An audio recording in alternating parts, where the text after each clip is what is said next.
એ ગોકુળદાસ જે છે એ પોતે જ્ઞાતે કંસારા વૈષ્ણવ અને એમના સંગી વૈષ્ણવ છે કલબાઈ.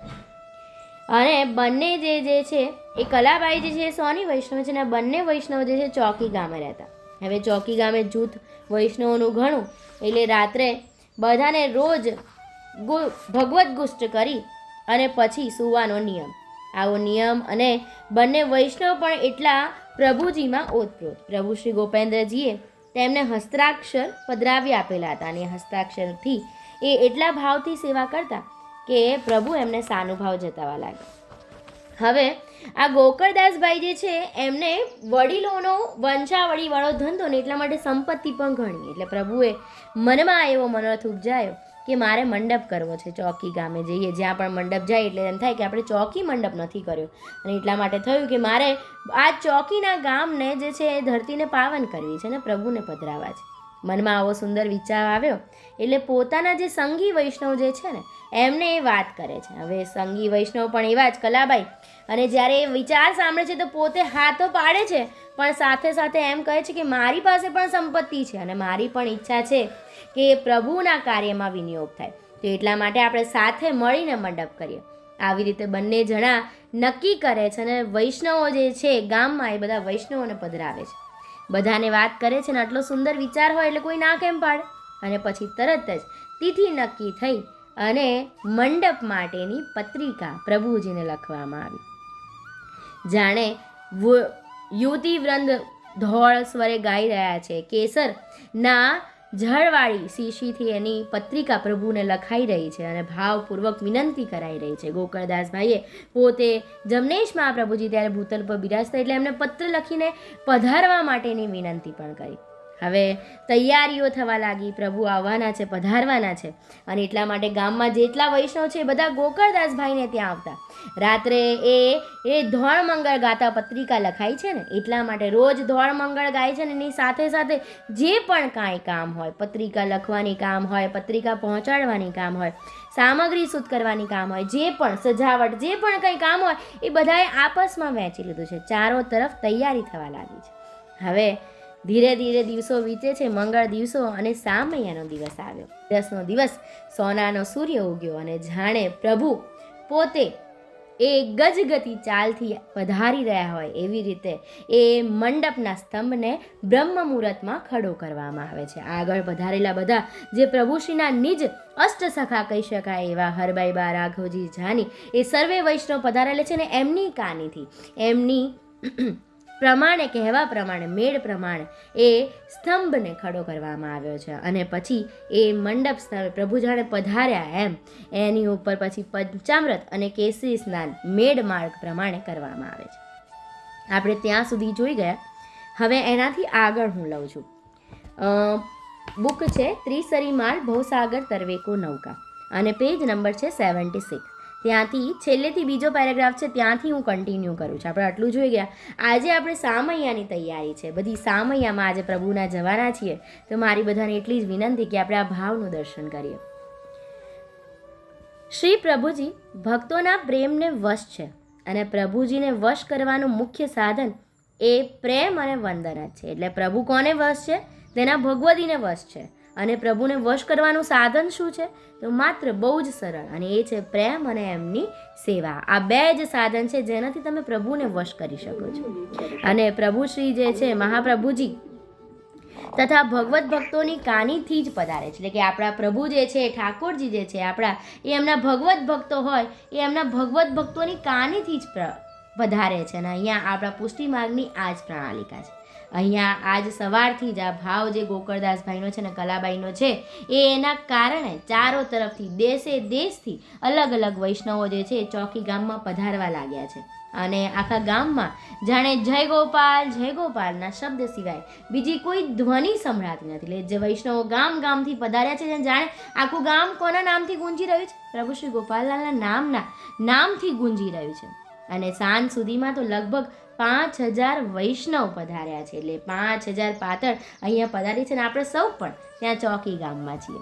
સામૈયાનો સમય થતાં મંડપમાં પધારેલા ભગવત ભક્તો મંડપ તળે સમાજ માટે બેઠા. એટલે બધા વૈષ્ણવોની મંડળી ગામે ગામથી આવી છે સાંજનો સમય થયો અને એટલા માટે એ બધા ઉત્થાપનના સમયે એ ત્યાં આગળ બેઠા છે અને ઉત્થાપનના પદથી શરૂઆત કરે છે. આપણે જ્યારે મંડપમાં જઈએ ને તો અલગ અલગ મંડળી હોય, વારાફરતી એ મંડળી જે હોય એ પોતે બેસે અને પછી ઠાકોરજીના ગુણગાન ગાય. કેવું સુંદર દ્રશ્ય. અને અહીંયા પણ એ મંડળીઓ જે છે એ બિરાજે છે અને એટલા માટે ઉત્થાપનના પદથી શરૂઆત કરે છે.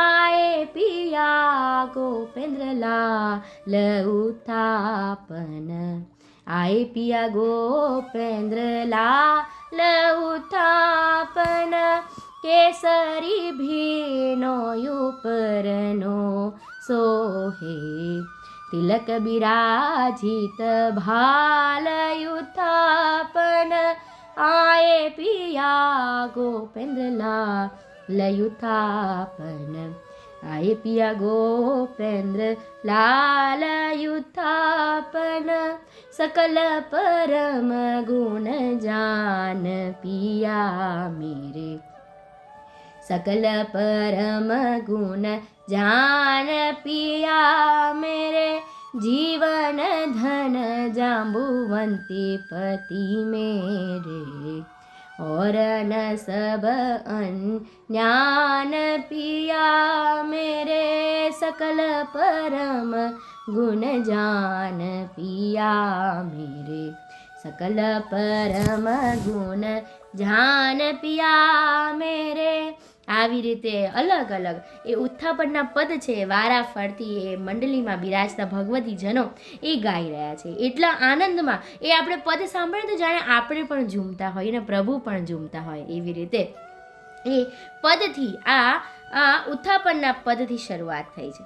મંડપ તળે ઉત્થાપનના પદ બોલી સામૈયાની કળશ વિધિની શરૂઆત થઈ ગઈ. વૈષ્ણવો તો બહુ જ જૂથ બહોળા પ્રમાણમાં છે. કળશ વિધિ થઈ રહી છે પ્રભુની અને મંડળીઓ સારા પ્રમાણમાં ઉપસ્થિત છે. વૈષ્ણવોના આનંદનો પાર નથી અને ગાઈ રહ્યા છે આવો ને અતિવડ ભાગી યારે મળી જોવાને જઈએ. હું એક જ કડી લઉં છું પછી બહુ લાંબુ થઈ જાય. એટલે મંડળીઓમાં આવી રીતે ઉત્સાહથી કીર્તનિયાઓ જે છે એ વિવિધ વાજિંત્ર નગારા ઢોલકના ગગનભેદી અવાજથી સાથે ઉચ્ચ સ્વરે પ્રભુના આવા મંગળ ગુણગાન ગાઈ રહ્યા છે અને વાતાવરણ પણ એકદમ મંગલમય બની ગયું છે. યુવતી વૃંદ પણ જે છે એ સુશોભિત સુંદર કળશ શિર પર ધારણ કરેલી છે. એટલે યુવતી વૃંદ છે કળશ વિધિ થઈ ગઈ અને હવે યુવતી વૃંદ જે છે એ સુંદર શણગાર સજેલી છે અને પ્રભુના જે કળશ છે માથે ધારણ કરેલી છે. કોકિલા કંઠે પ્રભુના ધોળ બોલી રહી છે અને જાણે ગજગતિ ચાલે એ પ્રભુને વધાવવા માટે સામૈયું લઈને નીકળી રહી છે. સમયોચિત ધોળ બોલી સામૈયાની શોભા તો જાણે અવર્ણનીય છે. એટલે કે આપણે આ શોભા એમ યુવતી વૃંદ 5000 વૈષ્ણવો અને એ મંડળીઓના કીર્તન અને સાથે એ યુવતી વૃંદ કળશ લઈ અને સાજ સજી અને પ્રભુને વધાવવાને ચાલી છે. સામૈયાની શોભા કહી શકાય એવી નથી. સામૈયાને સુંદર રીતે શણગારવામાં આવેલા છે. ધ્વજા પતાકાથી શોભતું પ્રભુજીનું ગગનભેદી જય બોલાવતું ગામના પાદરે પહોંચ્યું. એટલે કે આ જે સામૈયા જે છે એ ગગનભેદી પ્રભુના નાદ સાથે એ ગજગતિ ચાલે પ્રભુને વધાવવા માટે ગામના પાદરે પહોંચ્યું. પાદરમાં પણ વૈષ્ણવવૃંદ ભક્ત મંડળી કીર્તનના આવેશમાં પ્રેમસભર બની હોય પ્રભુના ગુણાવાદની ઝૂક બોલાવી રહી છે. એટલે પાદરની અંદર પણ આ વૈષ્ણવવૃંદ છે જાણે પ્રભુના નાદમાં જાણે સર્વસ્વ ભૂલી ગયા હોય એમ પ્રભુનો ગુણાનુવાદ કરી અને ઝૂક બોલાવી રહી છે પ્રભુના નામથી. નગારા ઢોલક ઝાંઝ વગેરે વિવિધ વાજિંત્રના અલૌકિક મંગલ સ્વરોથી વાતાવરણ સુરમ્ય બનેલું છે. એટલે વિવિધ ઢોલકના નાદ નગારાના નાદથી વાતાવરણ અલૌકિક બની ગયું છે. આપણે ગઈએ છીએ ને ઢોલી ડાદ ઢોક્યા તું તો સાંભળ મારી બાઈ રે પિયુજી પધાર્યા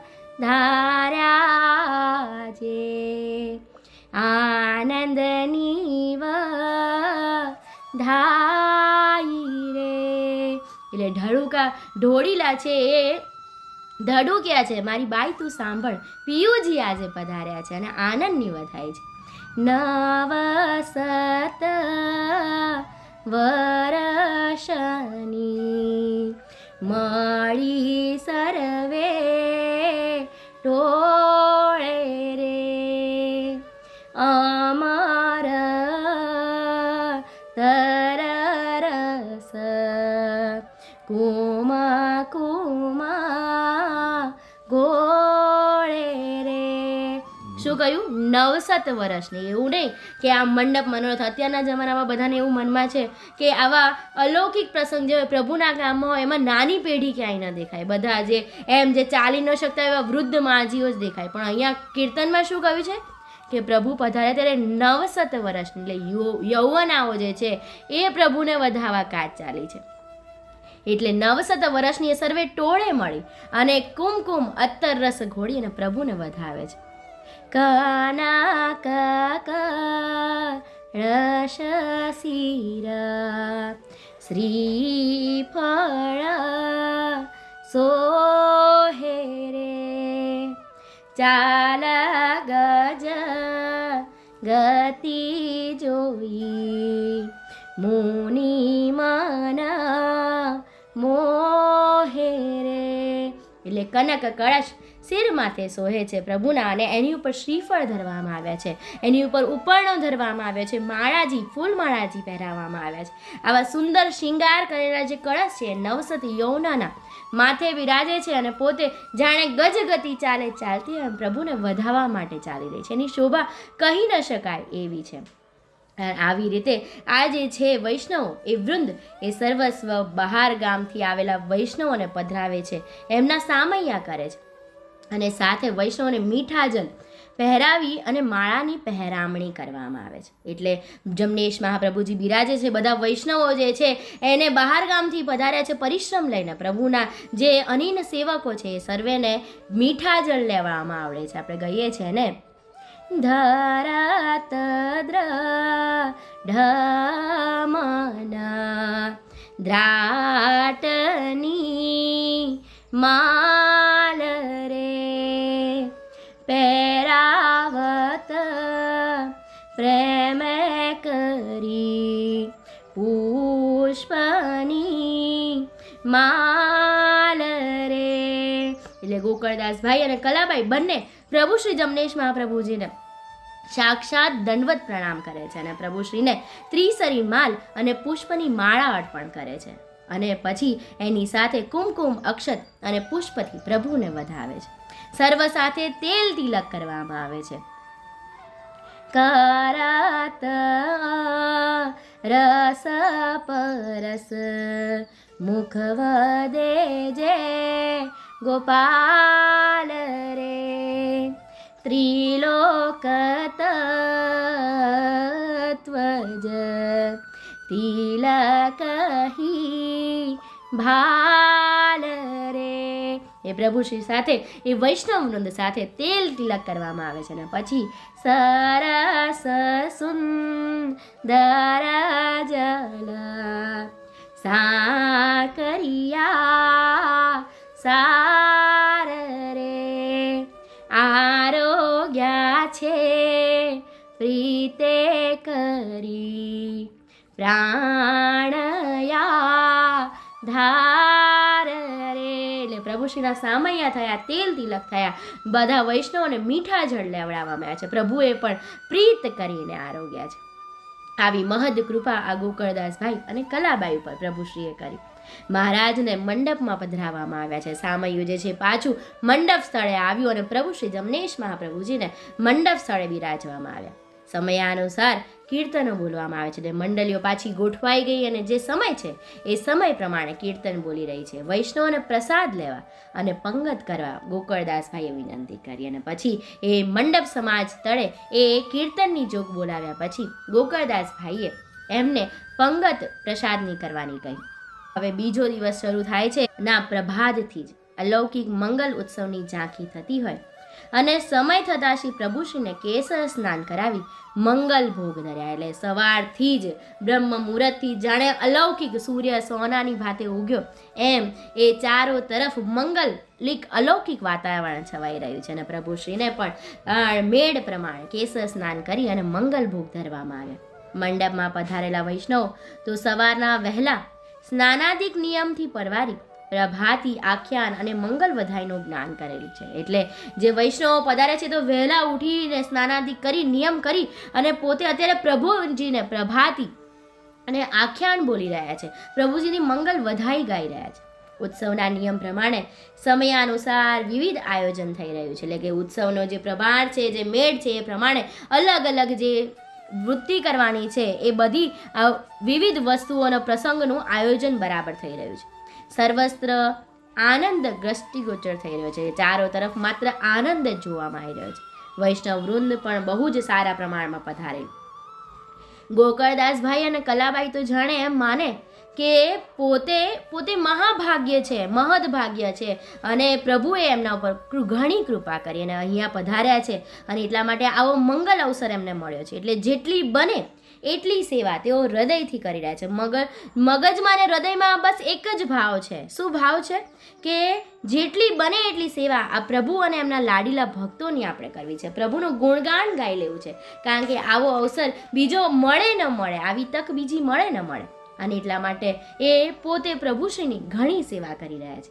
મંડપમાં કીર્તનિયા મંડળીની જૂક બોલાવી રહ્યા છે. યુવતીઓ પણ સરસ સ્વરથી અનુસરી ધોળપદ ગાઈ રહી છે. એટલે કીર્તન મંડળીમાં તો કીર્તનની જૂક બોલી જ રહી છે, પણ એની સાથે સાથે જે યુવતીઓ છે એ યુવતીઓ પણ પ્રભુના ધોળ મંગળ ગાઈ અને પ્રભુજીને આનંદ આપી રહી છે. વૈષ્ણવો તો જાણે ભગવત રસમાં તરબોળ બની ગયા છે.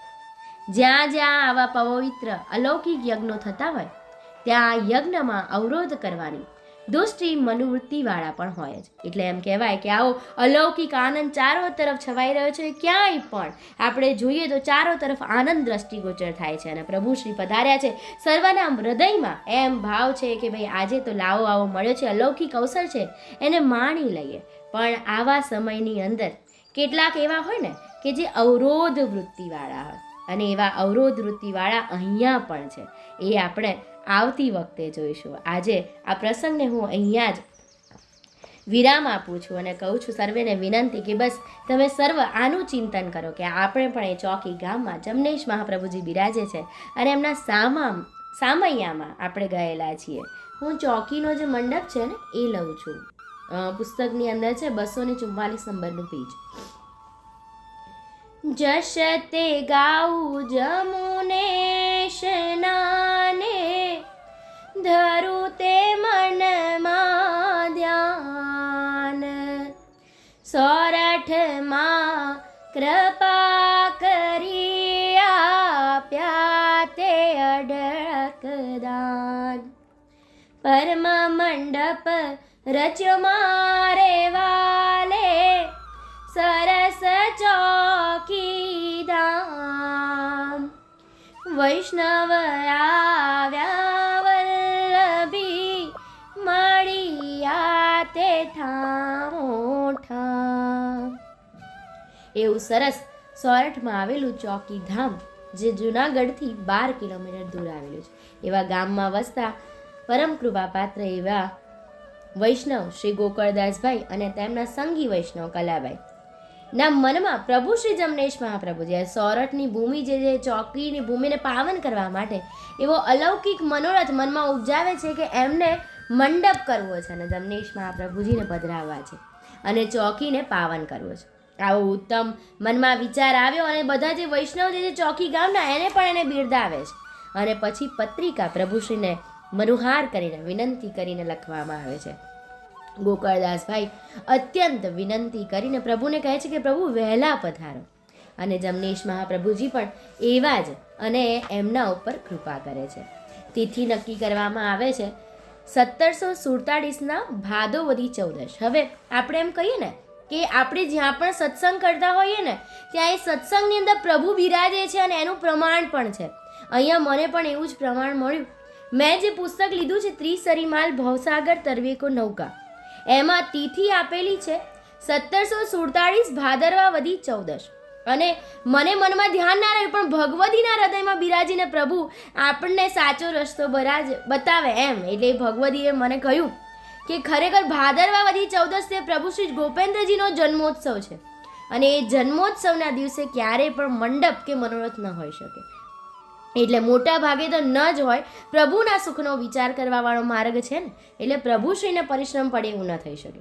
એટલે પછી મેં બીજું જે પુસ્તક છે જેમાં આ પ્રસંગનો બીજામાં પણ ઉલ્લેખ છે, અને પુસ્તક છે શ્રી જમનેશ સ્વરૂપામૃત. અને એ પુસ્તકની અંદર એનો ઉલ્લેખ કરતાં કહ્યું છે કે સંવંત 1747 આસો વધી ચતુરાદશીના દિવસે, મતલબ ભાદરવા વધી નહીં પરંતુ આસો વધી ચતુરાદશીના દિવસે આ મહામંડપ ચોકી ગામે થયો છે. એટલે આવી રીતે કદાચ પ્રિન્ટિંગ મિસ્ટેક હોઈ શકે, પણ મારાથી આ ભૂલ થઈ છે તો હું દાસના દાસ ગણી અને મને માફ કરવા વિનંતી, એવી મારી સર્વે વૈષ્ણવોને વિનંતી છે.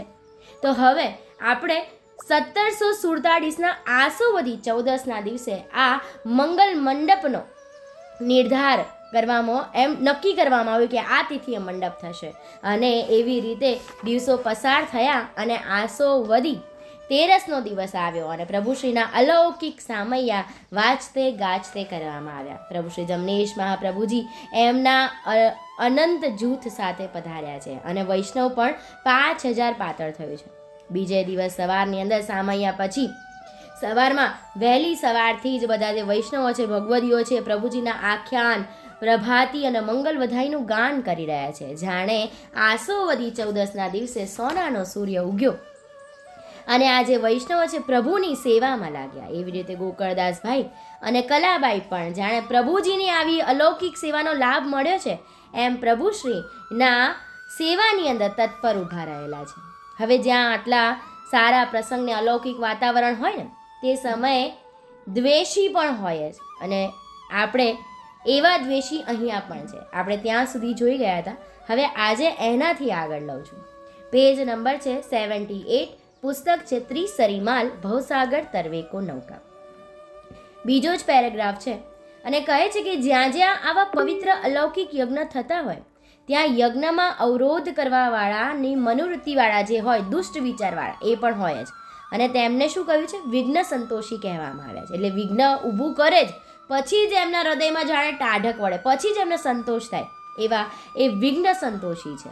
અહીંયા સોરઠ ધામની અંદર જુનાગઢ રાજ્ય ઉપર ત્યાં એ સમયે 1700ના સૌકામાં બોબી વંશના નવાબ રૂકમાન ખાનું રાજ્ય ત્યાં ચાલતું હતું. અને જ્યારે ચોકીમાં આવી રીતે અલૌકિક વાતાવરણ પથરાયું છે તો ત્યાંના જે લોકો જે છે, અધિકારીઓ છે, એ આ જોઈ નથી શકતા, વિઘ્ન સંતોષી, અને તે આ નવાબને વિઘ્ન ઊભું કરવા માટે એના અમલદારો તરફ વાત ફેલાવે છે અને કહે છે કે ભાઈ ચોકી જિલ્લામાં તો ગોકળદાસ જે ભાઈ જે છે બહુ શ્રીમંત છે, એમની પાસે બહુ પૈસા છે, પણ અઢળક સંપત્તિ જે છે એ આ સંપત્તિનો ઉપયોગ ધાર્મિક કાર્ય કરવાના બહાના હેઠળ ગુસાઈજીના બેટીજી જે છે એમને ગોકુળમાંથી બોલાવે છે અને એમને આપી દેવાના છે. એટલે શું કહ્યું? વાત આખી ઊંધી ફેરવી નાખી. એમ કહ્યું કે ગોકુળના જે ગુસાઈજી છે એમના બેટીજી છે એમને અહીંયા બોલાવશે ને આ બધી સંપત્તિ ધાર્મિક કાર્યના નામ ઉપર એમને બધી આપી દેવાના છે. એટલે ઉપરાંત કહ્યું એની સાથે કે સોરઠમાં રહેવું અને સંપત્તિ દેવી ગોકુળમાં. એટલે રાજ્ય અહીંયા રહે છે પણ બધી સંપત્તિ ક્યાં ભેગી કરે છે? ગોકુળ ભેગી કરે છે. આવી રીતે અનેકવિધ વાતો કરી અને આ જે નવાબ જે છે એ નવાબને શું કર્યું એમણે? એ બ્રહ્મણામાં નાખી દીધો. આપણે ગાઈએ છીએ ને, એહના મનની વૃત્તિ જોવા કરો તે ઉપાય, અસુરને મન ઉપજ્યું જોવા તે જાસુ ત્યાંય. એટલે જાણે આપણી કહેવત છે જૂની કે કાન હોય પણ શાન ન હોય, એવી રીતે આ રાજાએ બધી વાત સાંભળી અને જાણે ઉશ્કેરાઈ ગયો અને મનમાં વિચાર્યો કે સત્ય તો જાણવું જ પડે, આટલી બધી અડગ સંપત્તિ અને મારા રાજ્યને બીજી જગ્યાએ મોકલી દે છે, એવું તો ન જ ચાલે. હવે એ સમયે એ રાજાના દરબારમાં દ્વારકાદાસભાઈ, આપણે જે કહીએ છીએ દ્વારકાદાસભાઈ દેસાઈ, એ પ્રભુશ્રીના અનન્ય ભગવદી, એ જે છે દિવાનના પદ ઉપર હતા. એટલે સીધા એમને ખબર બધા અધિકારીઓ કહ્યું હતું કે ભાઈ દ્વારકાદાસભાઈ પણ આ જ રમ પાડે છે ને, એટલે દ્વારકાદાસભાઈને બોલાવ્યા અને એમને બોલાવીને એમની સાથે ચર્ચા કરવાનું શરૂ કર્યું. પહેલાં તો દ્વારકાદાસભાઈ અને એમના સંગી વૈષ્ણવ જે છે જેમ બોલાવવામાં આવ્યા એમ એમના સંગી વૈષ્ણવ મથુરાદાસભાઈ સાથે એ આ દરબારમાં આવે છે. રાજા બિરાજ્યા છે અને રાજા જે નવાબ છે એમને આસને બેસવાનું પહેલાં કહે છે અને પછી કહે છે કે જે અત્રે ચોકીની અંદર ગોકળદાસભાઈ અલૌકિક પવિત્ર યજ્ઞ કરે છે અને ત્યાં ગોકુળથી કોઈ બેટીજી આવેલા છે. તો તમને ખબર છે કે બેટીજી કોણ છે અને સાથે ધર્મ પ્રચાર કાર્યમાં તેમની શું અધિકતા છે? એટલે એવું તો એમની પાસે શું એવું અધિકતા છે, એવી શું પ્રમાણતા છે એમનામાં, એવી તો શું સિદ્ધિ છે કે એમને છે ગોકુળથી અહીંયા બોલાવવામાં આવ્યા છે?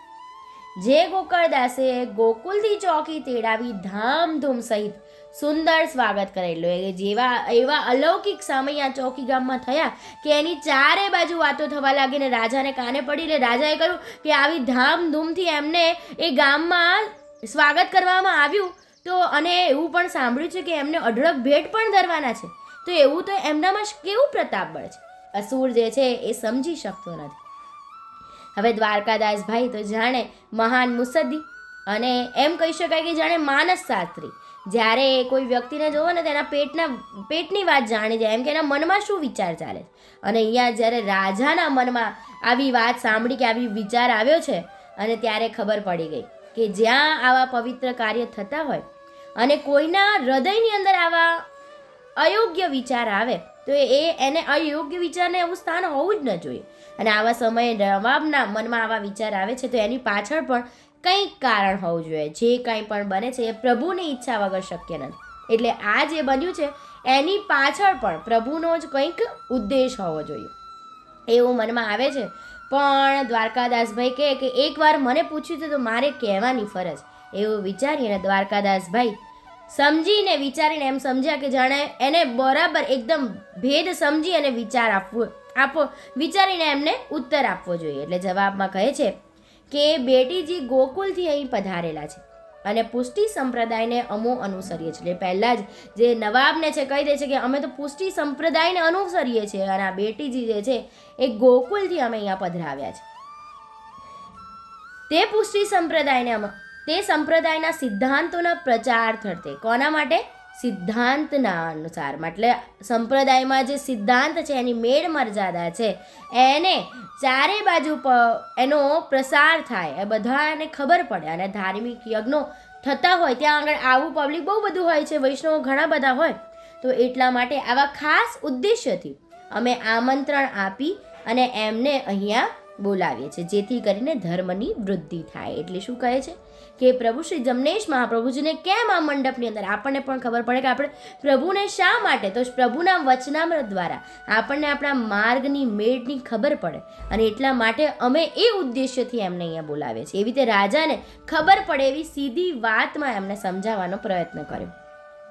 પણ રાજાના તો કાનમાં શું હતું? ભંભેરણી હતી ને, એટલે રાજાને આ જવાબથી સંતોષ થતો નથી અને એટલા માટે એમ કહે છે કે ભાઈ તમે વધારે સ્પષ્ટતા કરીને સમજાવો. અને ત્યારે દ્વારકાદાસભાઈ સમજી ગયા કે હવે વધારે સ્પષ્ટતા કરીને પણ કોઈ ફાયદો છે નહીં. રાજા હવે કંઈ સમજી શકે એવું નથી, એના કાનમાં અપશબ્દો પડેલા છે અને એટલે જ કહે છે ત્યારે મથુરાદાસ બોલિયા સુણો ને સાહેબ વાત, જેણે આવી કહ્યું તમોને તેને તે લઈ જાઓ સાથ. એટલે ત્યારે એમના સંગમાં આવેલા જે મથુરાદાસભાઈ કહે છે કે ભાઈ તમને જેણે પણ કહ્યું હોય એને તમે સાથે લઈ જાઓ અને તમે જાતે જ તપાસ કરી લો કે એમનામાં એવું તો કયું પ્રતાપ બળ છે. અને જાણે આવા જવાબ સાંભળતા નવાબના મનમાં તો જાણે ઘણા વિચારો આવવા લાગ્યા. શું કરવું કાંઈ સૂઝ ન પડતા પોતાના સલાહકારો સાથે વિચારણા કરવા લાગ્યો. અને અંતે તો એ બધા સલાહકારો કોણ હતા? બધા ભડકાવાવાળા જ હતા ને.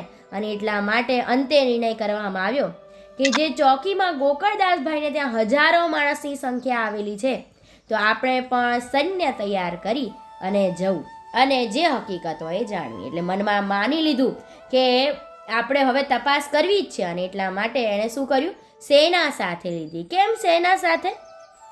5000 વૈષ્ણવનું જૂથ ત્યાં અધિક આવેલું છે, એટલે હજારો માણસો છે, તો આપણે પણ સેના લઈને જવું. એમ સેના લઈ અને આગળ જવા નીકળવાનું વિચારી લીધું. આતુર થઈને ઉઠ્યો, સેના લીધી છે સાથ, જુનાગઢથી વડાળ આવતા થઈ છે અચરજ વાત. એટલે આતુર થઈને ઉઠ્યો, સેના પણ સાથે તૈયાર લઈ લીધી. નવાબ હાથી ઉપર આરૂઢ થયો અને સૈનિકો અશ્વ ઉપર બેસી હુકમ થતા ચોકી જવાના રવાના થઈ ગયો. એટલે સૈન્ય લીધું પોતાની સાથે, પોતે હાથી ઉપર બેસ્યો અને બધાને હુકમ કર્યો અને સેના લઈને ચોકી જવા નીકળ્યો. ચોકી ઉપર જુનાગઢના નવાબ રૂખમાન ખાં લશ્કર લઈને આવી રહ્યા છે એવે સમાચાર ચારો તરફ પ્રસરાવા લાગ્યા. અને આ સમાચાર જેવા મળ્યા એવા જે વૈષ્ણવ વૃંદ છે એ જે શું કરી રહ્યા છે, અત્યારે તો ત્યાં આનંદ અલૌકિક પ્રસરાઈ રહ્યો છે. વૈષ્ણવ વૃંદ છે પ્રભુ શ્રીના વચનામૃતનો આનંદ લઈ રહ્યા છે, આવા અલૌકિક આનંદમાં તરબોળ છે. અને ત્યાં આવા સમાચાર આવતા વૈષ્ણવ વૃંદમાં ગ્લાની છવાઈ જાય છે. એક અંધાધૂંધી એમ કહેવાય ને કે મનમાં એ ગ્લાની થવા લાગી કે આ શું થઈ રહ્યું છે. નવાબ તો લશ્કર લઈને આવી રહ્યો છે અને આવવાનું કારણ પણ કંઈક અલગ હોવું જોઈએ. અને સાર્વસ્વ વૈષ્ણવ જૂથ જે છે એ વિમાસણમાં મુકાઈ ગયું. હા, મહારાજે શ્રવણે સાંભળ્યું, એનો શિયો કરવો ઉપાય. વૈષ્ણવ તો આતુર થયા, સગળા તે નાસી જાય. એટલે પ્રભુ ત્યાં બિરાજે છે, પણ બીજા વૈષ્ણવ છે જેનામાં હજી દ્રઢતા નથી, એમ કહેવાય ને કાચા પાકા વૈષ્ણવ છે. અને એટલા માટે એ ગભરાવા લાગ્યા. નવાબ લશ્કર રહીને પૂર ઝડપથી ચોકી આવી રહેલ છે અને વૈષ્ણવોને ચિંતાનો પાર રહ્યો નહીં. નવાબને લશ્કર લઈ અચાનક નહીં આવવાનું પ્રયોજન શું હશે? એટલે વૈષ્ણવ લશ્કર લઈને શા માટે આવી રહ્યો છે, એનું શું પ્રયોજન, શું કારણ હશે? એવી વૈષ્ણવો હકીકત જાણતા નથી, એટલા માટે વ્યાકુળ થઈ રહ્યા છે. અને હવે મનમાં ડર બેસી ગયો એટલે શું કરે છે? માળા પ્રસાદ પણ લીધા વગર એ વૈષ્ણવો જે છે એ ત્યાં મંડપથી પોતાને ગામ જવા રવાના થવા લાગે. વૈષ્ણવ જે કાચા પાચા છે, હજી માત્ર શરણદાન લીધું છે, દ્રઢતા નથી, એવા વૈષ્ણવના હૃદયમાં શું થવા લાગ્યું? ડર લાગવા લાગ્યો, વ્યાકુળ થઈ ગયા. અને એટલા માટે માળા પ્રસાદને પણ રાહ જોતા નથી અને પોતાને ગામ જવા માટે નીકળવાની તૈયાર થવા વિદાય લેવા લાગ્યા. ગોકળદાસભાઈ અને કલાબાઈ તો ત્યારે મહારાજ શ્રી સાથે વૈષ્ણવોની સાથે ત્યાં મહારાજ શ્રી સાથે વચનામૃતનો લાભ રહી રહ્યા હતા અને વૈષ્ણવોને જરા પણ પરિશ્રમ ન પડે એ માટેનો શું કરી રહ્યા હતા? પ્રયત્ન કરી રહ્યા હતા. પણ એવા સમયે જ્યારે ખબર પડી કે આવી રીતે વૈષ્ણવો જે છે એ શું કરે છે, માળા પ્રસાદનો પણ લીધા વગર વિદાય થઈ રહ્યા છે અને વૈષ્ણવમાં ભય પ્રસરાઈ ગયો છે, તો ત્યાંથી એ જાણીને એમના હૃદયમાં પારાવાર દુઃખ થયું. વૈષ્ણવો માળા પ્રસાદ લીધા વગર પણ ચાલ્યા જાય તો કેવી રીતે એમના હૃદયને દુઃખ ન થાય? આટલા ભાવથી પ્રભુને પધરાવ્યા છે, મંડપ ચોકી ન કર્યો, પ્રભુ પધાર્યા છે એમના જૂથ સાથે અને વૈષ્ણવો આટલો આનંદથી તરબોળ હતા અને અચાનક આવું થયું અને વૈષ્ણવો ચાલ્યા જાય એટલે બહુ દુઃખ થાય છે. અને ત્યારે જમનેશ મહાપ્રભુજી ત્યાં બિરાજતા હતા ત્યારે ગોકળદાસભાઈએ આવીને મહારાજને સર્વસ્વ હકીકત જણાવી. અને ગોકળદાસભાઈ કલબાઈના હૃદયમાં તો જાણે દુઃખનો કેમ પરિશ્રમ પડ્યો ને વૈષ્ણવોને. પ્રભુને તો પરિશ્રમ પડ્યો જ, પણ વૈષ્ણવોને પણ પરિશ્રમ પડ્યો. અને એટલા માટે નેત્રમાં પોતાને એમ થાય છે કે અમારી કંઈક ભૂલ છે અને એમ નેત્રમાંથી જલધારા અવિરત પ્રણે ચાલી રહી છે. હૃદય ભરાઈ ગયું કે હવે શું કરું? અમે કાંઈ આમાં કરી શકવા સમર્થ, કાં રાજા આગળ કશું ચાલે ને એવું કોઈ ગજુ નથી પ્રભુ અમારું, પણ તમારા વૈષ્ણવોને પરિશ્રમ પડ્યો એવી પ્રભુ આગળ વિનંતી કરે છે. હવે આપણે કહીએ કે જ્યાં મહારાજ શ્રી મહારાજ પોતે પૂર્ણ પ્રતાપ બળથી વૈષ્ણવોથી પરિચિત હતા, તેમને ઉપરોક્ત સમાચારથી હૃદયમાં લેશ માત્ર પણ વિષાદની, એટલે અહીંયા એમ કહે છે કે જ્યારે મહારાજ શ્રી પોતે ત્યાં બિરાજે છે તે એવા વૈષ્ણવો પણ છે કે જે મહારાજ શ્રીથી પરિચિત છે અને જે દ્રઢતાવાળા છે, તેમના હૃદયમાં લેશ માત્ર પણ વિષાદની છાયા સરખી અસર થતી નથી. એટલે માત્ર સહેજ પણ મનમાં એમ ગ્લાનિ તો શું, મનમાં વિચાર પણ આવતો નથી. ખબર છે કે પૂર્ણ પુરુષોત્તમ અહીંયા બિરાજે છે, તો અમારો કોણ વાળ વાંકો કરી શકવાનું. તે તો નિશંક મનથી શ્રી મહારાજ શ્રીની છત્રછાયામાં નિશ્ચિતપણે પ્રભુના ચરણને હૃદયમાં સ્થિર કરી સરળ મંત્રનું સ્મરણ કરવા લાગ્યા. એટલે પ્રભુશ્રીના એ મંડપ તળે પ્રભુશ્રીની સાથે ત્યાં બેસી રહ્યા છે અને હૃદયમાં પ્રભુશ્રીના શરણ મંત્રનું સ્મરણ અવિરત કરી રહ્યા છે. મનમાં સહેજ પણ શંકા નથી, સહેજ પણ મન ચલિત થતું નથી. આવા પણ વૈષ્ણવો ત્યાં દ્રઢતાવાળા છે. પણ મહારાજને તો દુઃખ થયું. કેમ? કારણ કે એમના જે લાડીલા વૈષ્ણવ છે ગોકળદાસભાઈ અને કલાબાઈ, એમને દુઃખ થયું. એમના નેત્રના જે આંસુ છે એ પ્રભુ જોઈ નથી શકતા, અને તેથી શ્રી મુખે પ્રભુ આજ્ઞા કરે છે કે સહેજ પણ તમારે ચિંતા કરવાની જરૂર નથી, શ્રી ઠાકોરજી સર્વસ્વ રૂડું કરશે. અને આવી રીતે પ્રભુ એમને સાંત્વના આપે છે. હવે આગળ પ્રભુ કેવું પ્રતાપ બતાવે છે એ આપણે આવતી વખતે જોઈશું. આજે હું મારા પ્રસંગને અહીંયા જ વિરામ આપું છું. જો મારાથી કોઈ પણ જાતની ભૂલચૂક થઈ હોય તો મને દાસના પણ દાસ જાણી ને ક્ષમા કરવા વિનંતી. સર્વે વૈષ્ણવોને મારા જય શ્રી ગોપાલ.